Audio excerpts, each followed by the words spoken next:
하나님 감사합니다. 주님께서 저희들을 한 주간 지켜주시고 이 시간 건강한 모습으로 주님 앞에 예배의 자리로 나올 수 있도록 인도하신 하나님 감사합니다. 이 시간 주님께서 저희들의 마음과 생각과 뜻과 모든 것을 주관하시고 인도해 주셔서 이 시간 주님을 찬양하고 주님 앞에 기도하고 주님 앞에 온전하게 예배할 때에 하나님께는 온전하게 영광이 되게 하시고 저희들에게는 큰 기쁨과 소망과 위로와 평안이 임하는 복된 시간이 될 수 있도록 인도해 주시기를 간절히 원합니다. 저희 귀한 성도들 한 가정 한 가정 주님께서 기억해 주시고 형편과 사정을 아시는 주님께서 이 시간 찾아가 주시고 인도해 주셔서 이 시간 예배의 자리로 저희들을 이끄시는 그 주님 앞에 기꺼이 순종함으로 나올 수 있는 복된 시간이 될 수 있도록 인도해 주시기를 소망합니다. 저희들을 도우시고 인도하시는 주를 찬양하며 사랑 많으신 예수님의 이름으로 기도하였습니다. 아멘.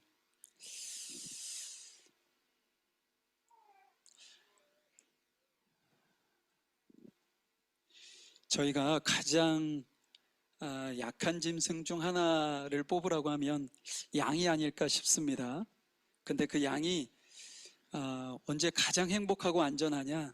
그때는 목자가 함께 있을 때가 가는 그런 어떤 기쁨도 있고 또한 행복도 있고 안전을 누릴 수 있는 것이죠. 이 시간 저희들이 첫 곡으로 고백할 것이 선하신 목자라는 찬양입니다. 우리가 그러한 믿음을 가지고 좀 고백했으면 좋겠고요. 또한 변함없이 이어서 찬양 드릴 것이 예수님을 우리가 친구로 고백하는 찬양이에요. 우리가 하나님을 어떤 존재로 우리가 인지하고 믿느냐에 따라서 우리의 삶은 너무나도 많이 달라질 텐데요. 이 시간 우리가 찬양 드려지는 그 고백이 나의 믿음의 신앙의 고백이 되기를 소망하는 심정으로 찬양 드리도록 하겠습니다.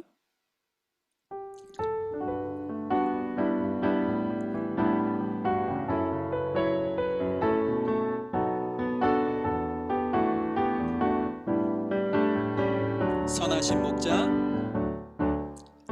선하신 목자, 날 사랑하는 분, 주 인도하는 곳 따라가리.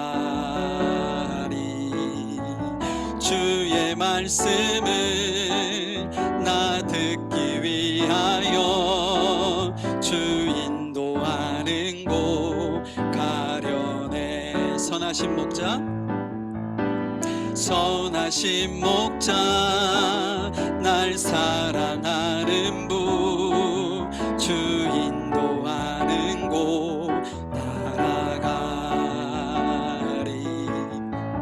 주의 말씀을 나 듣기 위하여 주 인도하는 곳 가려네. 나를 푸른 초장과 실만한 물가로 내 선하신 목자 날 인도해. 험한 산과 골짜기로 내가 다닐지라도 내 선하신 목자 날 인도해. 다시 한번 합니다. 선하신 목자, 선하신 목자, 날 사랑하는 분, 주 인도하는 곳 따라가리.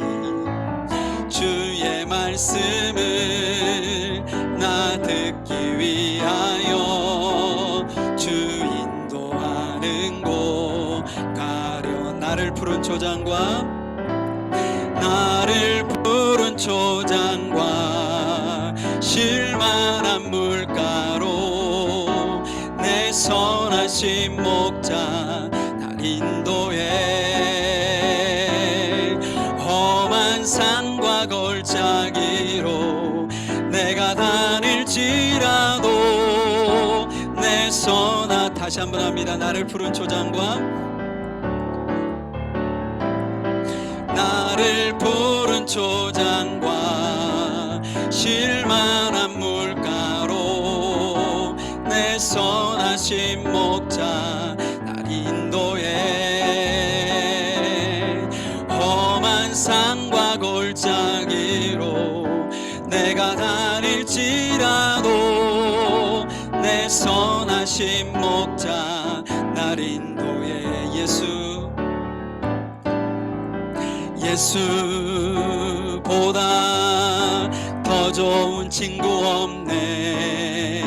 예수보다 더 좋은 친구 없네. 예수보다 더 좋은 친구 없네. 예수보다 더 좋은 친구 없네. 괴로울 때 다가와서 마음에 평화 주는 신실하신 나의 참 친구.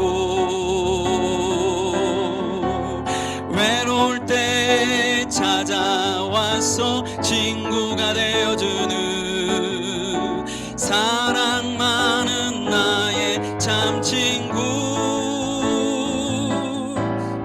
주 예수 사랑하리라. 나의 생명 다할 때까지. 주 예수 사랑하리라. 나의 생명 다할 때까지. 2절입니다. 예수 사랑 참 좋은 예수 사랑. 예수 사랑 참 좋은 예수 사랑. 예수 사랑 참 좋은 예수 사랑. 예수 사랑 참 좋은 예수 사랑. 세상에서 제일 가는 금으로 유혹해도 예수님만 사랑하겠네. 세상에서 제일 높은 명예를 준다 해도 예수님만 따라가겠네. 주 예수 사랑하리라. 나의 생명 다할 때까지. 주 예수 사랑하리라. 나의 생명 다할 때까지. 예수 이름이 온 땅에 권하네. 잃어버린 영혼 예수 이름, 그 이름 듣고 돌아오네. 예수님 기뻐 노래하시리. 잃어버린 영혼 돌아올 때 예수님 기뻐 춤추시리.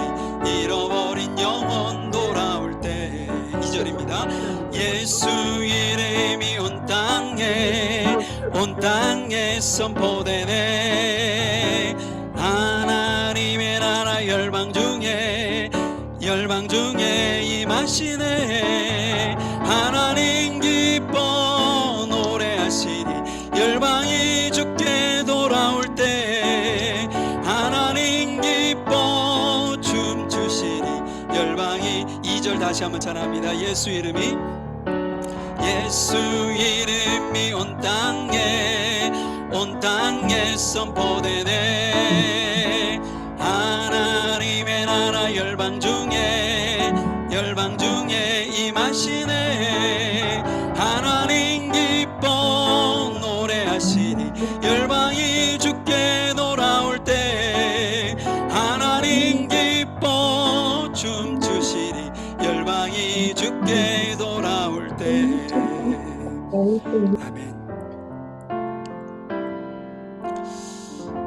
마지막 곡으로 저희들이 찬양할 곡이 약갈 때 강함 대신에 라는 찬양인데요.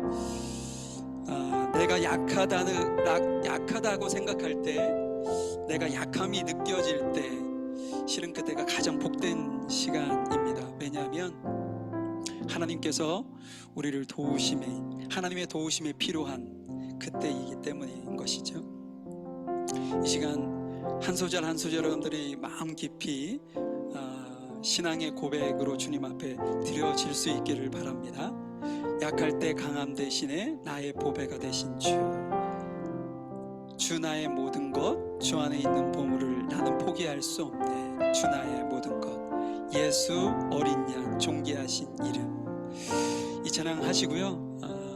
주님 앞에 하나님 나의 선한 목자 되심을, 나의 선한 목자가 되어주셔서 너무나도 감사합니다. 그런 어떤 신앙의 고백을 주님 앞에 기도로 드렸으면 좋겠고요. 나를 푸른 초장의 쉴만한 물가로 인도하시는 주님을 내가 믿습니다. 하나님 감사합니다. 어떤 그런 신앙의 고백도 했으면 좋겠고요. 주님, 제가 괴롭습니다. 날 위로해 주시고 내 마음에 평안함을 주십시오. 이런 마음을 가지고 주님 앞에 이 찬양 드리시고요. 함께 목소리를 높여서 기도하는 시간 갖도록 하겠습니다.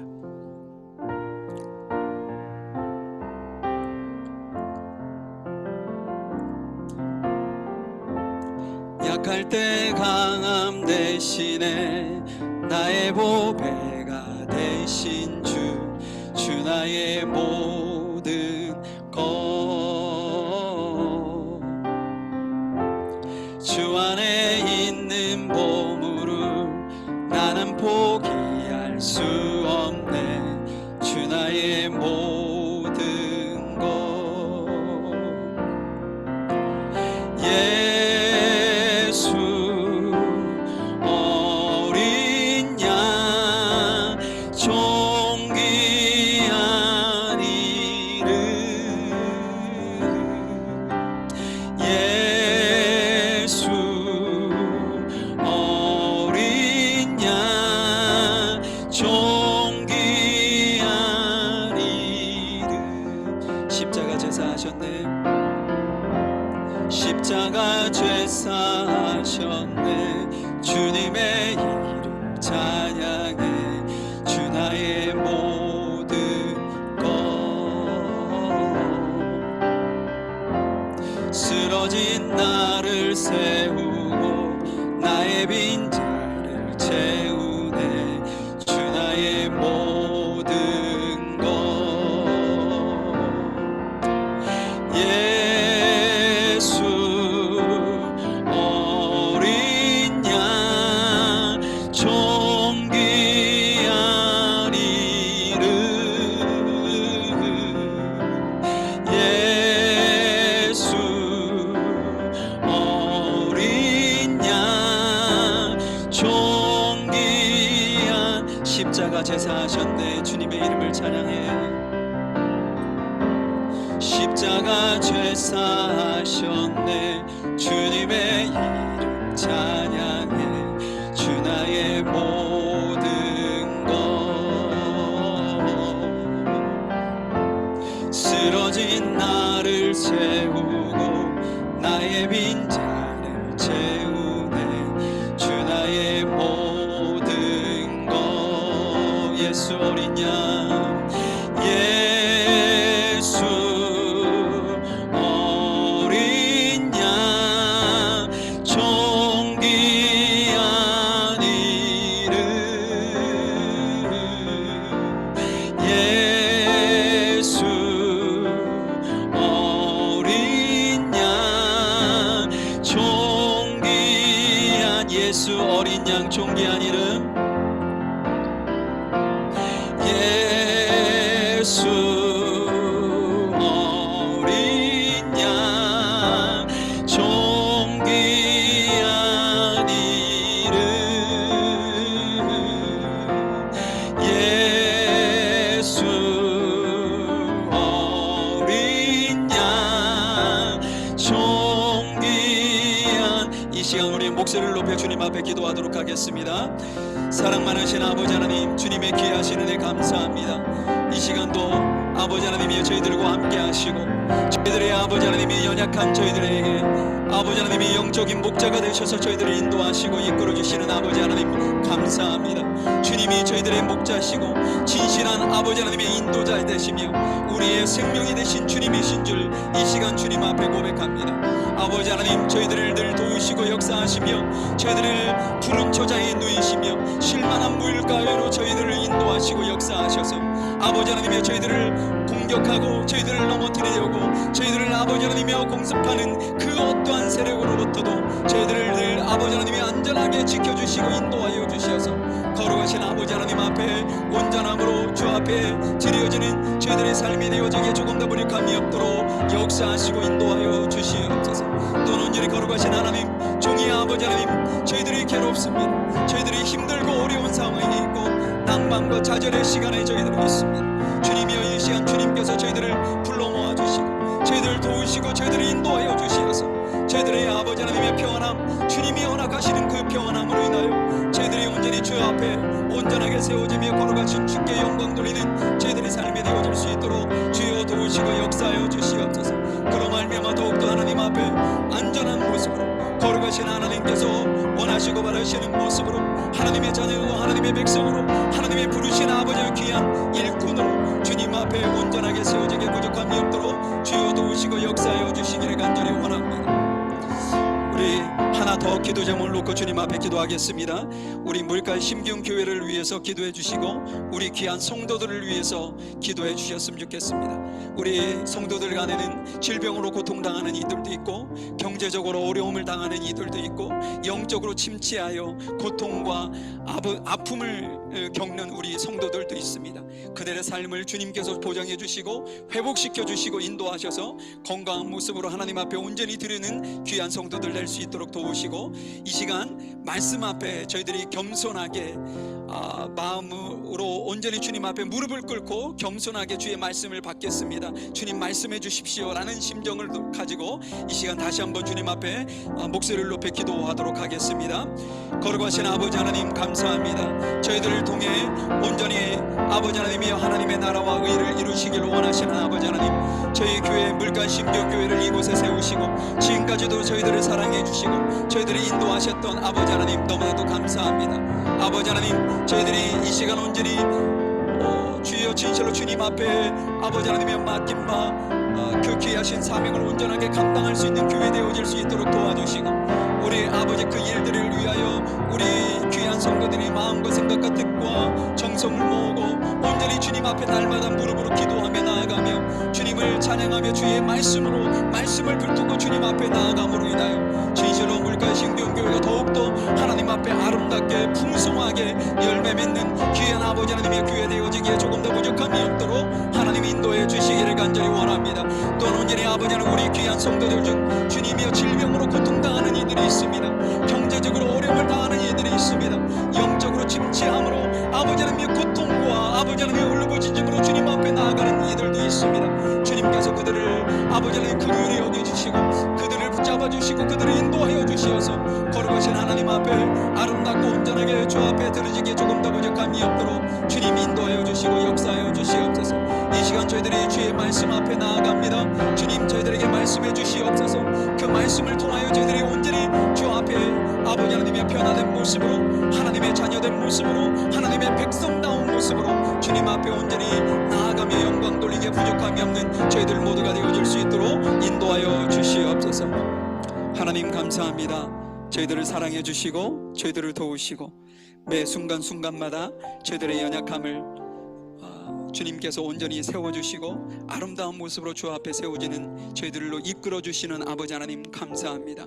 이 시간 저희들이 믿음의 고백으로 주님을 나의 선한 목자라고 고백했고 저희들이 힘들고 어려운 형편과 사정을 아시는 주님께서 나를 선하게 이끌으실 온전하신 주로 이 시간 저희들이 고백했습니다.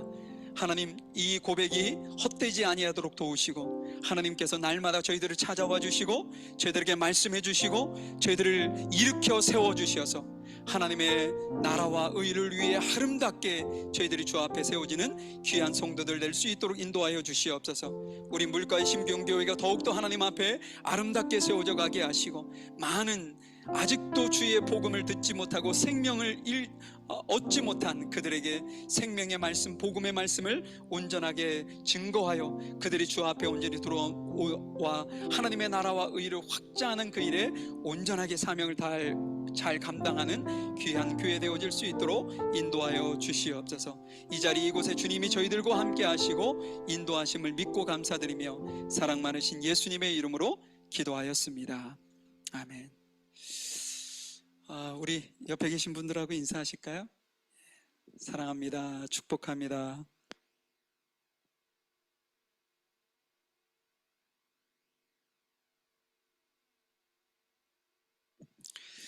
이 시간 사도신경으로 우리의 신앙을 고백하도록 하겠습니다. 전능하사 천지를 만드신 하나님 아버지를 내가 믿사오며 그 외아들 우리 주 예수 그리스도를 믿사오니 이는 성령으로 잉태하사 동정녀 마리에게 나시고 본디오 빌라도에게 고난을 받으사 십자가에 못 박혀 죽으시고 장사한 지 사흘 만에 죽은 자 가운데서 다시 살아나시며 하늘에 오르사 전능하신 하나님 우편에 앉아 계시다가 저희로서 산자와 죽은 자를 심판하러 오시리라.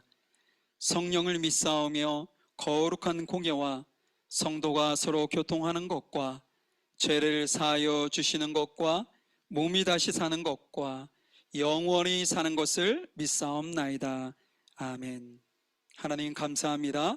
이 시간 주님께서 저희들을 찾아와 주시고 저희들에게 말씀해 주시고 저희들에게 주님의 뜨거운 성령의 충만함으로 저희들을 일으켜 세워주시고 역사하셔서 오직 걸어가신 하나님 앞에만 온전하게 영광 돌리고 이 시간 주님의 말씀과 은혜로 충만한 제례가 되어줄 수 있도록 이 시간을 복 주시옵소서. 말씀을 들을 때 깨닫는 은혜가 있게 하시고 그 말씀이 우리의 삶을 변화시킬 수 있는 은혜가 임할 수 있도록 주 성령께서 친히 도우시고 인도해 주시기를 간절히 소망합니다. 모든 것 주님께 감사드리며 사랑 많으신 예수님의 이름으로 기도하였습니다. 아멘.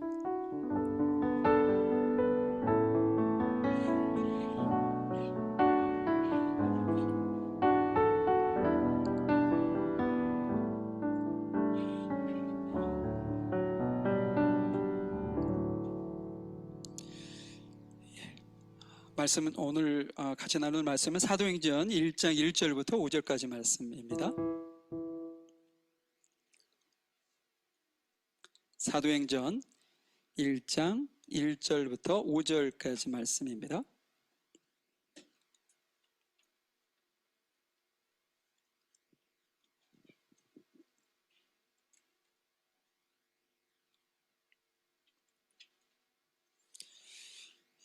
제가 개역 개정으로 여러분에게 읽어드리도록 하겠습니다. 데오빌로여, 내가 먼저 쓴 글에는 무릇 예수께서 행하시며 가르치시기를 시작하신부터 그가 택하신 사도들에게 성령으로 명하시고 승천하신 날까지의 일을 기록하였노라.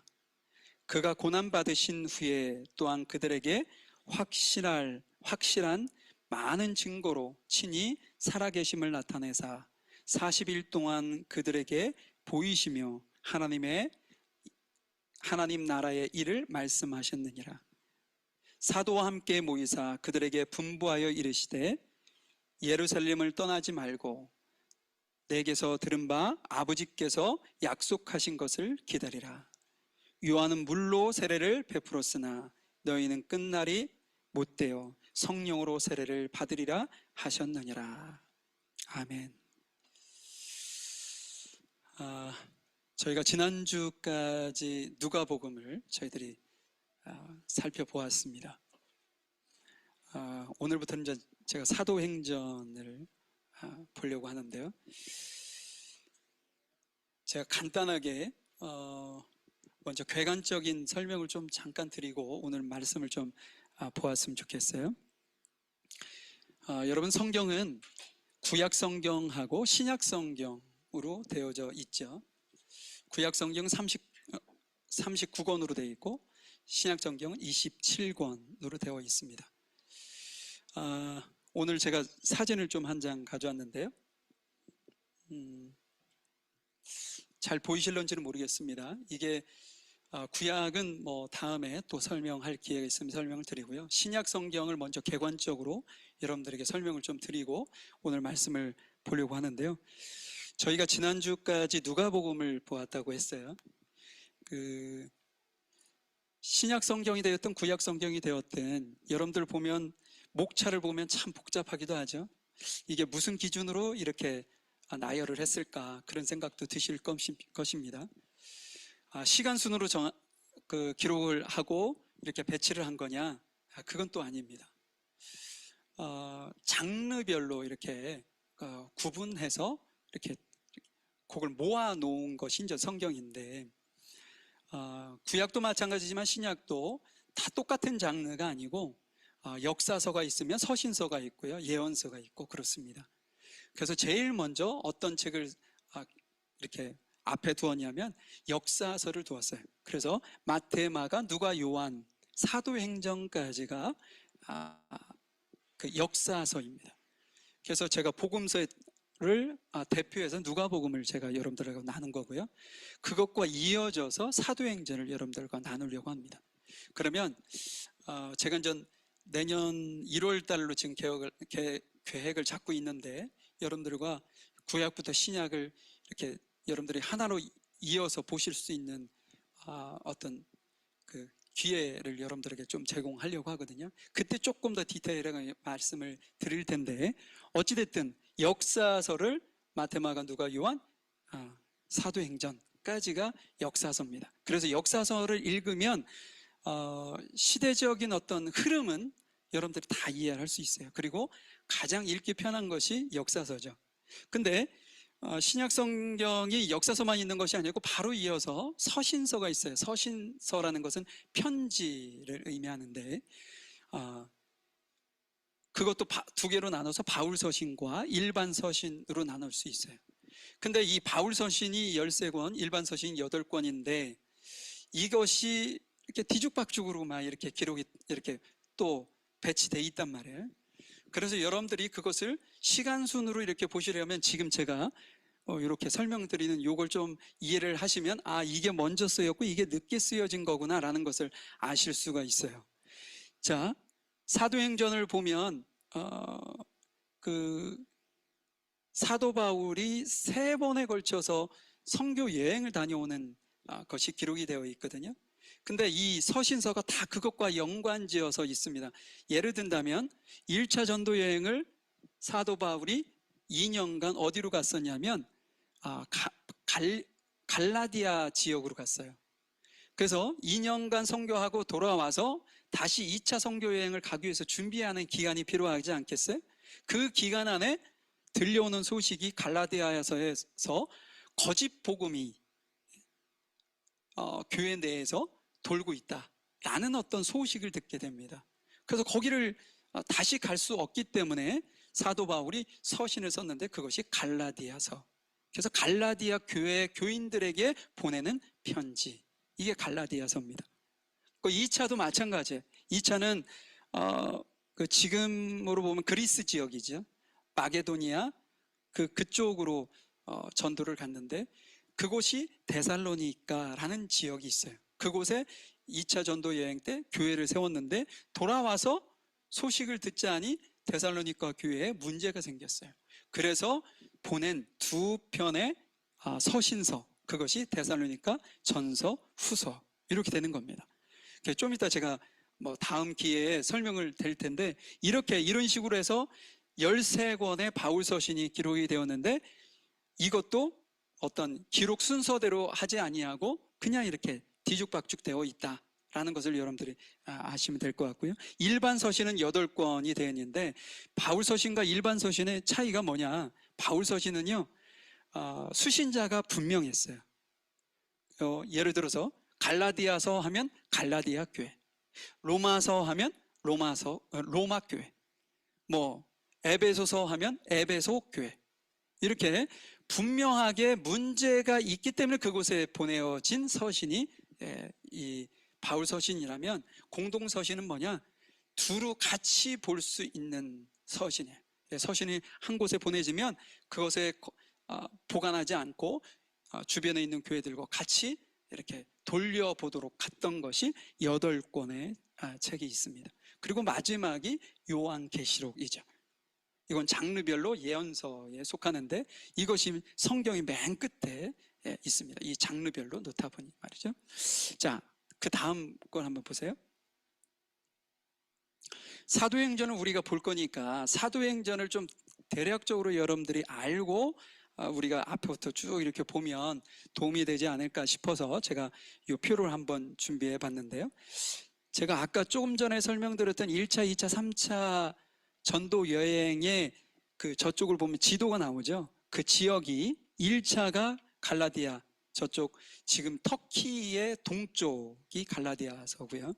그 다음에 2차는 어떤 바다를 넘어서 그 2차 지역으로 간 것이 지금 현재 터키 북마케도니아 그쪽 지역을 2차로 갔고요. 3차는 터키의 서쪽이죠.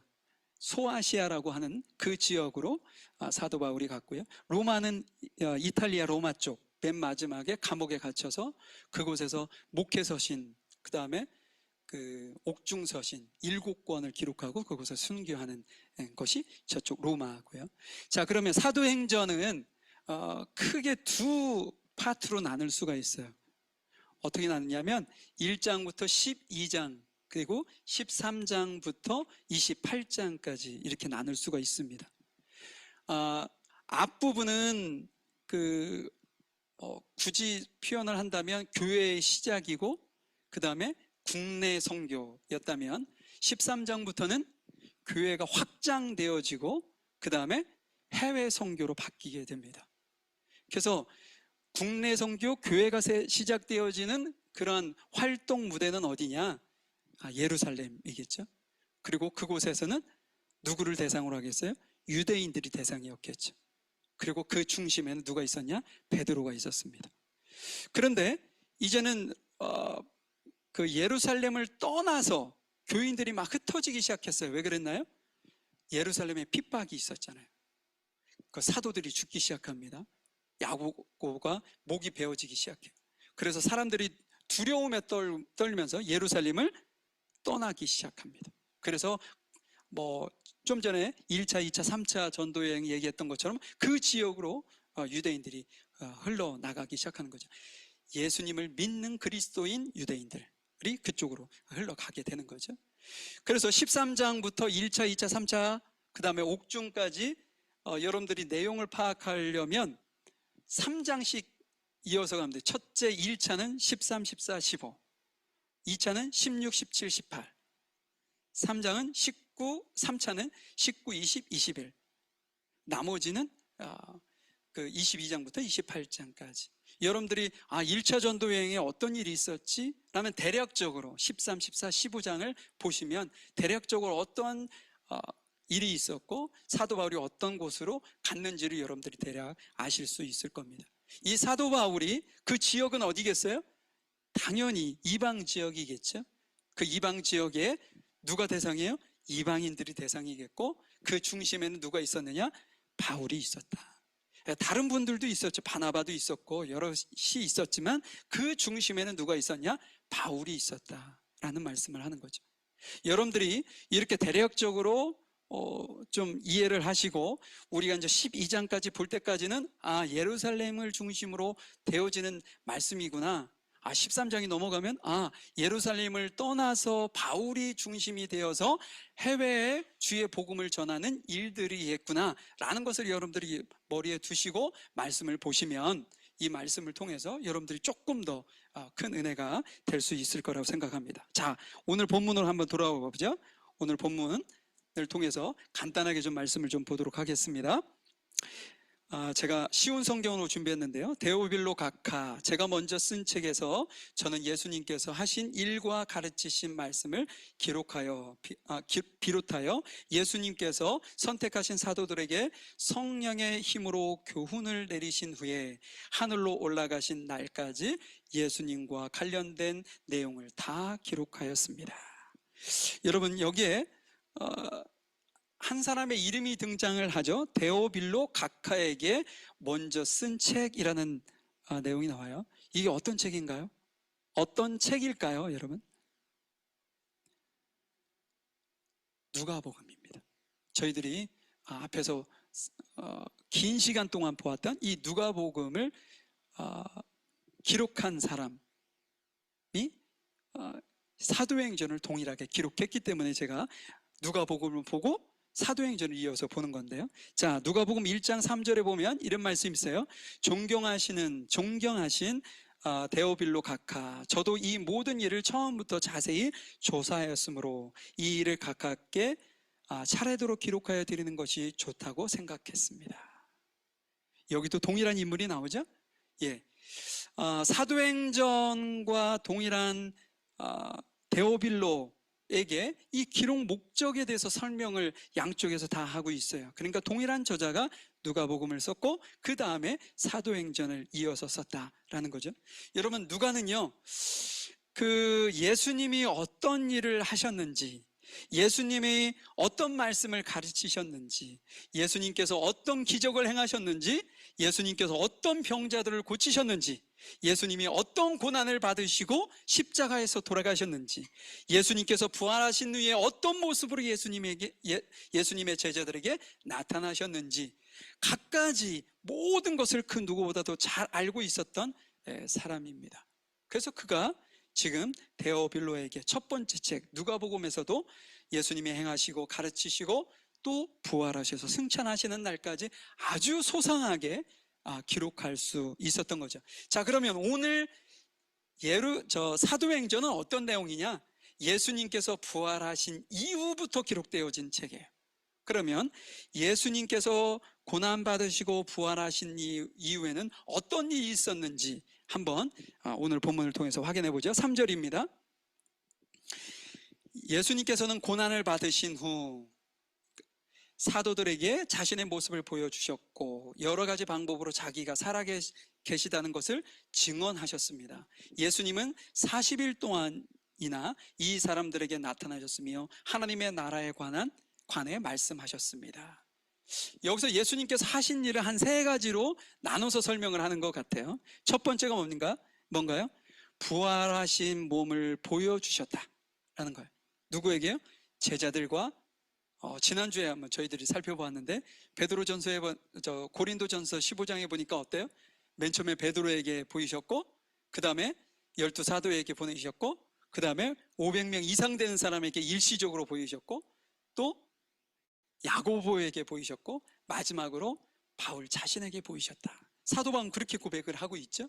이처럼 예수님께서 제자들에게 보이시는 것을 먼저 하셨어요. 그 이유는 그들이 믿지 못하기 때문에 믿게 하시기 위해서 그렇게 하셨던 거죠. 두 번째는 뭐냐? 여러 가지 방법으로 본인이 부활했다는 사실을 증언하셨다라고 표현을 썼어요. 지난주에도 저희들이 살펴보았지만 예수님께서 제일 먼저 하신 것이 뭐예요? 유령으로 알고 무서워 떠는 제자들에게 뭐라고 했어요? 야, 유령은 살과 뼈가 없잖아. 근데 나는 살과 뼈가 있다. 만져봐. 그래서 자신이 십자가에서 못 박히신 손과 발을 그들에게 보이셔서 믿게 하셨죠. 근데 그들은 도리어 그것을 보고 더 놀라서 믿지 못하자 예수님께서 어떻게 해요? 야, 너네들 먹을 거 있니? 먹을 것 좀 가져봐. 그래서 먹을 것을 가져오자 생선 한 조각을 그 제자들 앞에서 직접 먹어 보이셨어요. 그래서 유령이 아니라 부활하신 몸이다 라는 것을 제자들에게 보이셨잖아요. 지난주에 그 이야기를 하고 있는 겁니다. 이 또한 뭐예요? 믿지 못하는 제자들에게 믿음을 주기 위해서 이렇게 하신 것이다 라는 거죠. 자, 세 번째는 뭔가요? 승천하시기 전 40일 동안 하나님의 나라에 대한 말씀을 하셨다. 이것이 지난주까지 살펴보지 않은 새롭게 등장하는 내용이죠. 그럼 뭐겠어요? 오늘의 중심 포인트가 이 말씀이라는 거예요. 예수님께서 하나님의 나라에 대해서 말씀하셨다. 자, 그러면 성경에서 하나님의 나라를 어떻게 표현하고 있는지를 제가 간단하게 좀 여러분들에게 설명을 해드리려고 해요. 왜냐하면 여러분들이 하나님의 나라에 대한 개념을 제대로 갖지 않으면 이 사도행전이 아까 뭐라고 했습니까? 1장부터 12장까지는 교회의 시작이라고 했고 13장부터는 교회의 확장이라고 했잖아요. 근데 그것을 달리 말하면 교회라는 공동체가 거듭난 이들이 모인 공동체 아니에요. 그것이 하나님의 나라가 되었고 그 하나님의 나라가 유대 땅을 넘어서 세상 끝까지 확산되는, 확장되어지는 말씀을 사도행전이 하고 있기 때문에 여러분들이 하나님의 나라에 대한 개념을 온전하게 가지고 계셔야 한다는 거죠. 우리가 죽은 후에 저 천국에 하나님이 계신 그곳에 가야 하나님의 나라가 있는 거야 라는 정도의 생각으로는 안 된다는 거죠. 성경에서는 아주 크게 우리에게 이 하나님의 나라에 대해서 설명을 하고 있는데요, 제가 성경 구절을 조금 많이 찾아왔어요. 오늘 그 말씀을 통해서 여러분들에게 조금씩 하나씩 보려고 합니다. 다니엘서 2장 44절 말씀인데요, 자, PPT를 보시면 됩니다. 이 왕들의 시대에 하늘의 하나님이 한 나라를 세우실 터인데, 이 한 나라가 하나님의 나라죠. 그 나라는 절대로 멸망하지 않을 것이며 다른 백성에게 넘어가지도 않을 것입니다. 오히려 이 나라가 다른 모든 나라를 쳐서 멸망시키고 영원히 설 것입니다. 여러분, 이게 언제적 내용인가요? 구약의 내용이죠. 하나님의 나라는 구약 선지자들을 통해서 예언된 나라였다라는 거예요. 예언된 나라. 어느 날 갑자기 즉흥적으로 하나님께서 야, 하나님의 나라를 좀 세워야 되겠다 라고 말씀하셨던 것이 아니라는 거예요.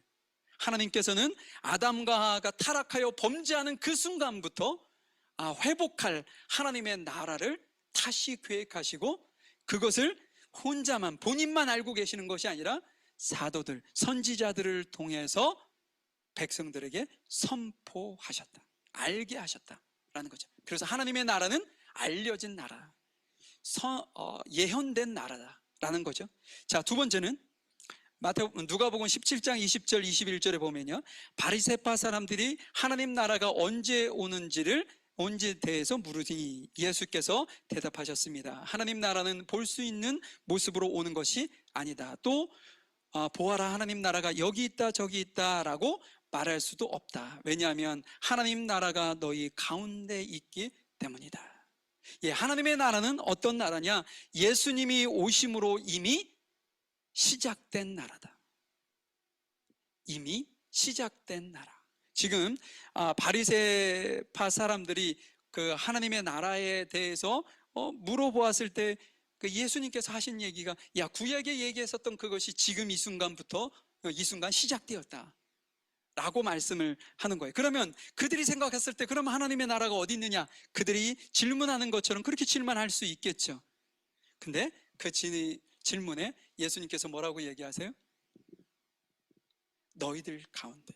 이 말은 무슨 얘기냐면 예수님을, 성령을 통해서 거듭난 그리스도인들 가운데, 다른 표현으로 얘기한다면 하나님을 왕으로 모셔드린 거듭난 그리스도인들, 너희들 가운데 하나님의 나라가 있다.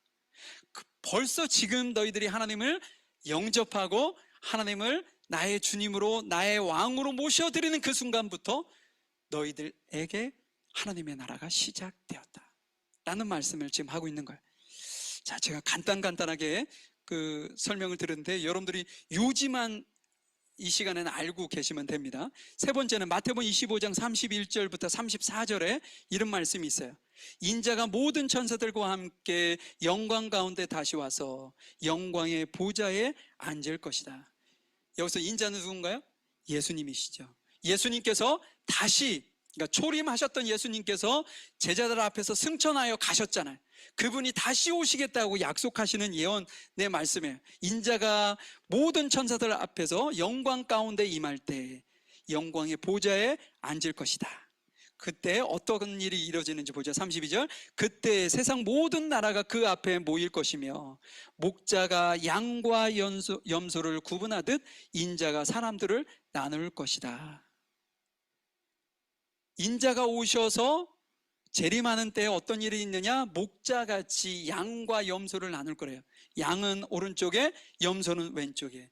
의인은 오른쪽에, 죄인은 왼쪽에. 이렇게 나누는 때가 올 거라는 거예요. 성경은 다른 표현으로 알곡과 쭉정이를 나눌 때가 올 것이다 라고 말씀하셨는데, 그때가 언제냐? 예수님께서 다시 오시는 재림의 시기에 그렇게 될 것이다. 근데 어떤 일이 있는지 보죠. 33절. 인자는 자신의 오른쪽에는 양을, 왼쪽에는 염소를 둘 것이다. 그때 왕이 오른쪽에 있는 사람들에게 말할 것이다. 지금 양과 염소를 얘기하다가 갑자기 사람을 얘기하는 것은, 이것은 예수님께서 비유를 말씀하고 계시는 거기 때문에 그렇습니다. 양도 사람이고 염소도 사람이었다는 거죠. 그런데 양과 같은 사람, 오른쪽에 있는 사람들에게 뭐라고 얘기하셨냐면, 하나님께서 너희를 위해 준비하신 나라를 물려받아라. 하나님의 나라는 어떤 나라냐? 예수님이 재림의 때에 완성될 하나님의 나라다라는 말씀하고 있는 거예요. 그때 누구에게 그 나라에 들어갈 수 있도록 하느냐? 의인, 양과 같은 의인들에게 그 나라를 약속하셨다라는 말씀을 지금 하고 있는 거예요. 자, 시간이 없으니까 좀 빨리 넘어가죠. 네 번째는 뭐냐? 시편 103편 19절 말씀입니다. 여호와께서 하늘의 왕좌를 놓으시고 온 세상을 다스리십니다. 하나님의 나라는 어떤 것이냐? 하나님께서 왕으로 다스리는 나라다라고 성경은 이야기하고 있어요. 여러분, 하나님의 나라는 뭐 오클랜드 아니면 서울 아니면 뉴욕 같은 영역의 범주가 아닙니다. 결국은 영역의 범주까지 가지만 하나님의 나라는 어떤 거냐? 하나님께서 왕으로 군림하시는, 하나님의 주권을 행사하시는 그 나라, 그것을 하나님의 나라라고 하는 거죠. 만약에 우리가 있는 이 물가신경 교회가 하나님을 주인으로, 하나님을 왕으로 모신 어떤 공동체가 아니라 그 누군가 훌륭한 다른 제3자가 있어요. 그 사람 때문에 모이고 그 사람 때문에 같이 예배하고 말이죠. 그 사람을 섬기고 말해. 이렇게 만약에 한다면 그것은 하나님의 나라인가요? 하나님의 나라가 아닌가요? 하나님의 나라가 될 수 없습니다. 하나님의 나라가 될 수 있는 마지막 조건은 뭐냐? 그분이, 하나님께서 왕 되시는 그 나라가 하나님의 나라다라는 것을 우리에게 말씀하고 있는 거죠. 그러면 제가 지금 네 가지를 말씀을 드렸어요. 예언된 하나님의 나라이고, 예수님이 오시는 그 초림, 그때부터 시작된 나라이고, 예수님이 다시 오실 때 완성이 될 나라이고, 하나님께서 왕으로 군림하시는 나라가 하나님의 나라다라는 말씀을 여러분들에게 드렸어요. 그러면 예수님께서 부활하시고 바로 가시지 않고 40일이라는 시간을 두고 제자들과 이 하나님의 나라의 일에 대해서 말씀하신 이유가 있지 않겠습니까? 목적이. 왜 그 말씀을 또 하셨을까? 이것은 예수님께서 제자들과 사역하시는 중에도 말씀을 하시긴 하셨어요. 그런데 예수님께서 부활하신 후에 또 이렇게 말씀하신 것은 뭐냐? 성경의 주제, 어떻게 보면 하나님의 어떤 계획이죠. 계획. 그것이 무엇이다? 하나님의 나라의 회복이다 라는 말씀을 하시려고 하신 거예요. 예수님께서 에덴 동산을 만드시고 그곳에 아담과 하와를 만드시고 인류를 그곳에 두셨어요. 근데 그들이 범죄함으로 하나님께서 그곳에서 그 사람들과 교제하시고 관계하시고 그곳에서 하나님의 나라를 이루시려고 했는데, 그들이 사단의 꾀임에 빠져서 범죄함으로 에덴 동산이 봉인되었잖아요. 그래서 그 순간부터 하나님께서 하나님의 나라를 다시 이루시기 위해서 지금 그때부터 지금까지 계속 계획하고 계신다. 그래서 제자들에게 그 사실을 다시 한번 깨닫게 하시기 위해서 40일간 계시면서 그 말씀을 또 하신 거예요. 또 어떤 일이냐? 예수님을 통해서 어떻게 됐다고요? 시작된 하나님의 나라. 그런데 이제는 어때요? 너희들 통해 확장되어야 하는 하나님의 나라임을 제자들에게 깨닫게 하시는 거죠. 그래서 예수님께서 40일 동안 그들에게 이 시간을 보내시면서 말씀하신 이 시간은 너무나도 소중하고 귀한 시간이 아닐 수 없다는 겁니다. 하나님의 나라가 더 이상 이제는 유대 땅 예루살렘에 머물러 있어서는 안 되는 나라다. 또한 유대인들 너희들에게만 한정되어져서는 안 되는 나라가 하나님의 나라다 라는 말씀을 예수님께서 저희들에게 하시면서 유대 땅을 넘어 어때요? 땅끝까지 증거되어져야 되는 하나님의 나라, 우리도 그 일에 동참하기 이전에 우리는 어디 있었어요? 땅끝에서 주님을 만난 거죠.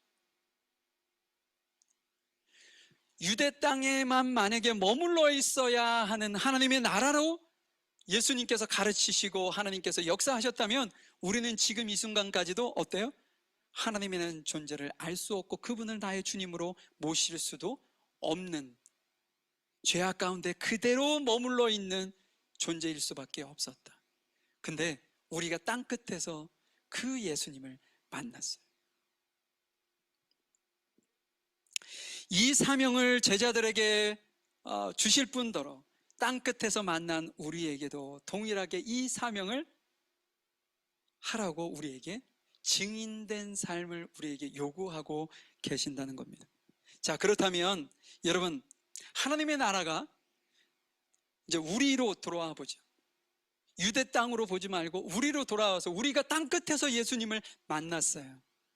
그러면 만난 그 주님이 우리의 왕이 되시고 우리는 그의 백성이 되는 거 아니에요?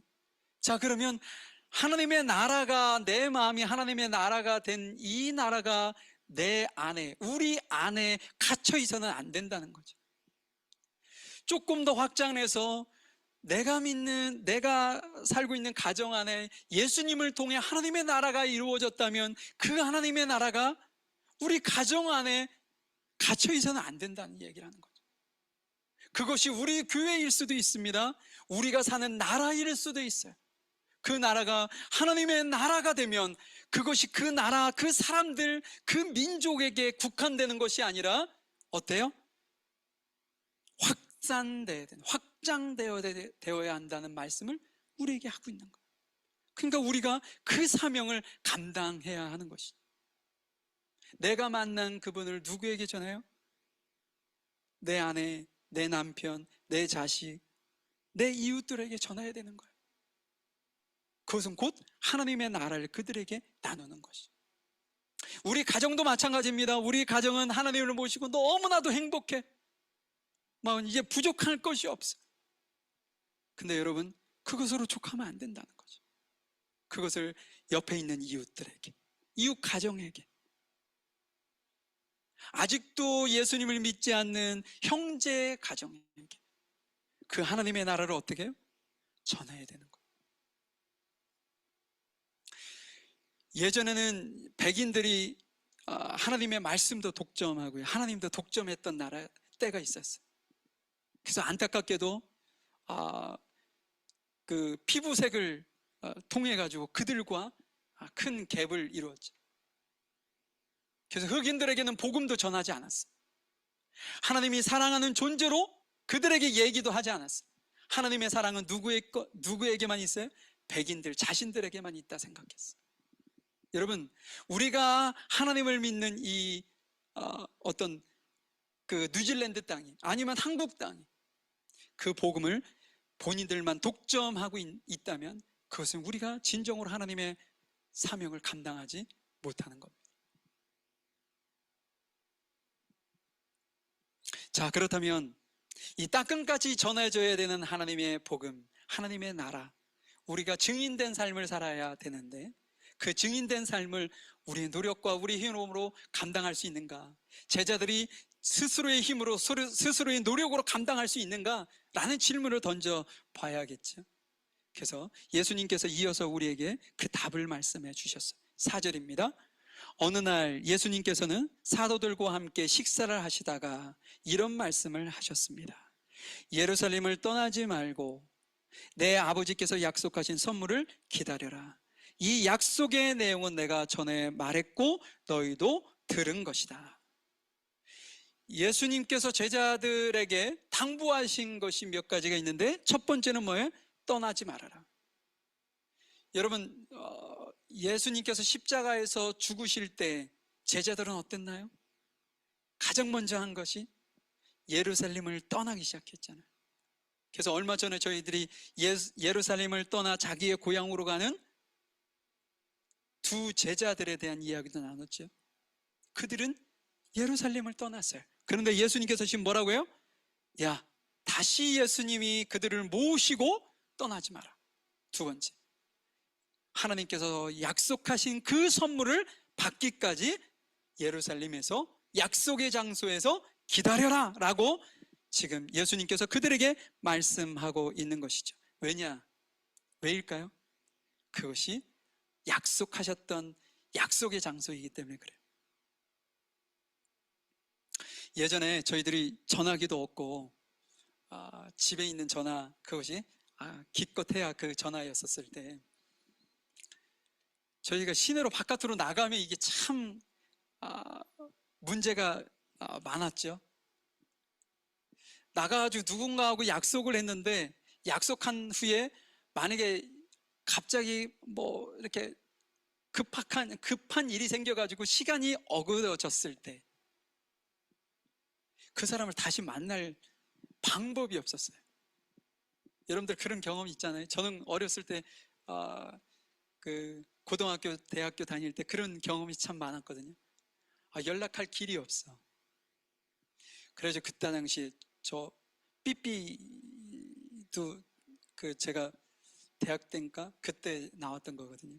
그 삐삐가 나왔을 때 엄청나게 좋았죠. 그 삐삐에 음성으로 메시지도 남기고 문자로도 남기고, 야, 약속 장소를 바꿔야 되겠다, 내가 어떤 일이 있어가 일로 와, 막 이렇게 서로 주고받을 수 있는 그런 어떤 기회가 됐죠. 근데 만약에 이 제자들과 하나님께서 약속하신 장소가 예루살렘이란 말이에요.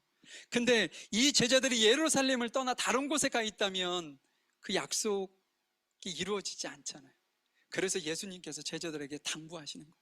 야, 떠나지 마. 그리고 올 때까지 기다려. 절대로 그곳을 떠나지 말고 기다려라 라는 말씀이었던 거죠. 5절에 보니까 약속의 내용은 이것이었어요. 요한은 물로 세례를 주었지만 너희는 얼마 안 있어 성령으로 세례를 받을 것이다. 예, 하나님의 귀한 어떤 계획 안에는 무엇이 있었느냐? 성령님이 계셨던 거죠. 예수님께서도 뭐라고 하세요? 내가 가는 것이 너희들에게 유익이다. 나는 항상 공간에 내가 한정되어 있지 않니? 근데 성령이 오면 너희들하고 늘 함께 할 수 있어 라는 말씀을 해주셨잖아요. 지금 예수님께서 뭐라고 하시는 거냐? 아버지 하나님께서 보내실 그 성령이 너희들에게 오면 너희들이 그 증인된 삶을 충실하게 살아갈 수 있다 라는 약속의 말씀을 지금 하고 계시는 거예요. 아직까지 제자들에게 성령께서 충만히 임재하지 못하셨기 때문에 아직까지 그게 무슨 말씀인지 제자들은 알 길이 없을 겁니다. 근데 우리는 이제 확인하게 될 거예요. 우리 스스로 할 수 없는 일들을 누가 해요? 성령께서 도우셔서 하게 하셨다. 자, 오늘은 여기까지만 좀 말씀 보려고 하는데요, 말씀을 좀 마무리해 보도록 하죠. 하나님의 나라는 하나님께서 왕이신 나라입니다. 또한 하나님의 나라는요, 하나님을 왕으로 모신 사람들이 백성이 되는 나라예요. 아무나 그냥 들어간다고 해서, 그 성 안으로 들어간다고 해서 백성이 되는 게 아니라 하나님의 나라는 철저하게 하나님께서 나의 왕이십니다, 나의 주인이십니다 라는 어떤 거듭남이 있는 이들만이 들어가서 백성이 될 수 있는 나라다. 오늘은 살펴보지 않았지만 하나님의 나라는요, 눈물도 슬픔도 아픔도 죽음도 없는 것이 하나님의 나라라고 말씀하셨어요.